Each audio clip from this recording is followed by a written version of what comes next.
Hello, and welcome to myfinancesteacher.org. It has been a crazy week in the stock markets, in gold. The stock market over the last week lost over 15% if you count that bottom the Friday. And looking at the close, the markets are about 13% off the recent highs. Before we continue, let me remind you guys to subscribe to the channel if you haven't, and click that bell notification. Thanks a lot.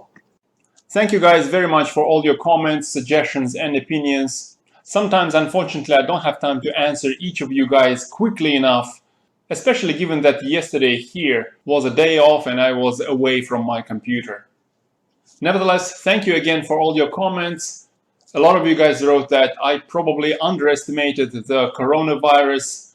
A lot of you guys were asking what if a 1987 type of event happens on the markets, and it looks like the viewers that wrote those comments were right. It seems that last week the markets started to appreciate the seriousness of the coronavirus. But the problem is when the stock markets lose significantly, 15% in 1 week, a lot of traders that are using leverage get margin calls and they have to sell whatever they have. Whether it is the US dollar here, gold lost a lot, and gold miners unfortunately lost a lot as well. So another comment I received was asking for my opinion why we are seeing gold miners dropping so much. And that's basically my answer. At the time of turmoil like this, everything gets sold as margin calls are received. And as things stabilize, I think safer assets are going to benefit from. Another viewer was pointing out that this 200-day moving average didn't hold S&P 500 and the losses were somewhat painful. It's unfortunate if some of you guys entered long positions a little too early. As I mentioned in my previous video, the key point for the stock markets is patience. Whatever the levels, in this case the levels are below the 200-day moving average, I am still expecting some sort of a bounce, possibly over the next week in early March, as the FOMC is trying to push this back, possibly towards that 200-day moving average. And I would expect another leg down to give us a lower low, which usually happens in an intermediate cycle decline. And this actually is no usual intermediate cycle. This, I think, is an event that generally happens every 4 years. I've talked about this in one of my older videos. We're now looking at a weekly chart of S&P 500, and I think you might recognize here that the S&P 500 generally follows this 4-year cycle. There was a significant drop over here in 2019, which was a little bit too early for the 4-year cycle low. It happened less than 3 years after the previous cycle low in 2016. So it looks like now the coronavirus is pushing the stock markets down into this 4-year cycle low just in time in early 2020, after the previous 4-year cycle low took place in early 2016. If you look at the history of the last 20 years, you will see that these 4-year cycle lows come close to either retesting the 2-week moving average or even sometimes dropping below those two. Out of the last 5 4-year cycle lows, the stock market dropped below that 200-week moving average 2 times. In early 2000s after the dot-com bubble burst, and over here in 2008-2009 with the global financial crisis. So it looks like the declining phase of this 4-year cycle is taking place right now, and the stock market is likely to either retest this 200-week moving average at 2,600 on S&P 500 or possibly even dip below that. And I think that'll probably take from a few weeks to a few months to play out. However, just as it often happens in intermediate cycles as well as in the 4-year cycle lows, we are going to see some sort of a bounce first. It happened here in 2015 when the stock markets bounced up by nearly 13% before giving us a lower low. It also happened in 2011 when the stock markets bounced by 11.3% before giving us a lower low. And there were several bounces during this global financial crisis when one of the largest bounces gave us nearly 15% gains. So personally, I have some positions in nice dividend-paying stocks. Those are relatively safer companies. Although my positions on dividend-paying stocks are losing out, I'm not selling any of the holdings that I have now in the stock markets because I only hold relatively stable companies which have nothing to do with technology. And to be honest, I'm looking forward to try to play the bounce out of this 4-year cycle low. Just look at the history. Wouldn't it be nice to buy this low in 2016 in S&P 500?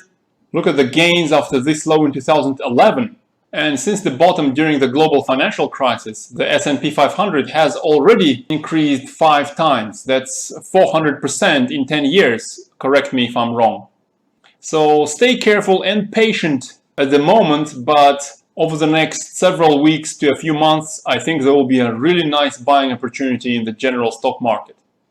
Next, let's have a look at gold, but we'll first have a look at dollar. Looks like the first daily cycle in the ongoing intermediate cycle in the US dollar is about to finish. The ongoing cycle has already been going on for 59 days. Usually these cycles do last for just under 2 months for US dollar.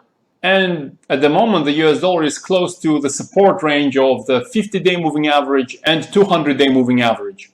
So over the next few days, I would expect a bounce into the second daily cycle in the US dollar. Whether it's going to give us a higher high or not remains to be seen. I personally don't trade currencies, so I'm not very interested in US dollar. I look at it as one of the stepping stones to my gold-related analysis. Now, looking at gold, given that US dollar is possibly going to bounce over the next couple of weeks, it's clear that we're going into the daily cycle low in gold over the next several days. At the moment, this daily cycle has been going on for 45 days. Usually these cycles last for a couple of months. So I think there is still a few days of pain in gold before we see a bounce into the third short-term daily cycle. However, now it looks like the declining phase of the intermediate cycle has already started. Probably gold has peaked just under 1700 over here in the middle of February.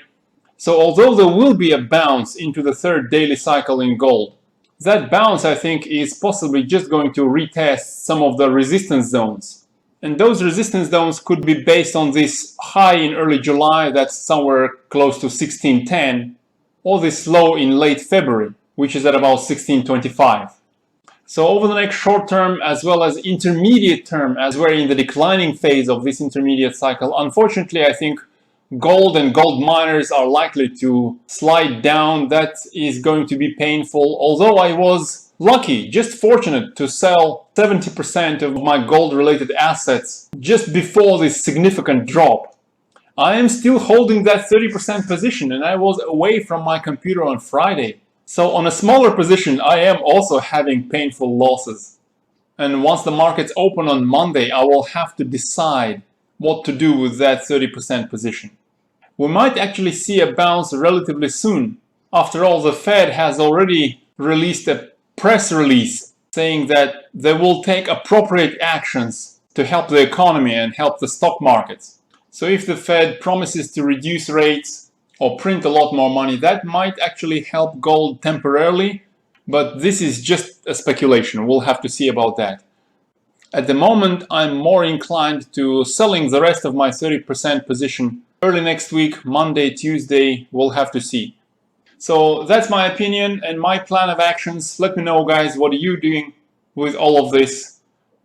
But in either case, I think it will be helpful to have a lot of cash prepared for both the purchases in the stock market and in gold-related assets as we move down into the intermediate cycle low. And also, when I have time, we'll have a look at the energy. There might be something interesting happening with crude oil as well. So that's all for now. Keep safe, you guys, and I think patience is now the word on both the stock markets and the precious metals markets. Despite the stock market crash, make sure you have a good weekend and good luck in your trades.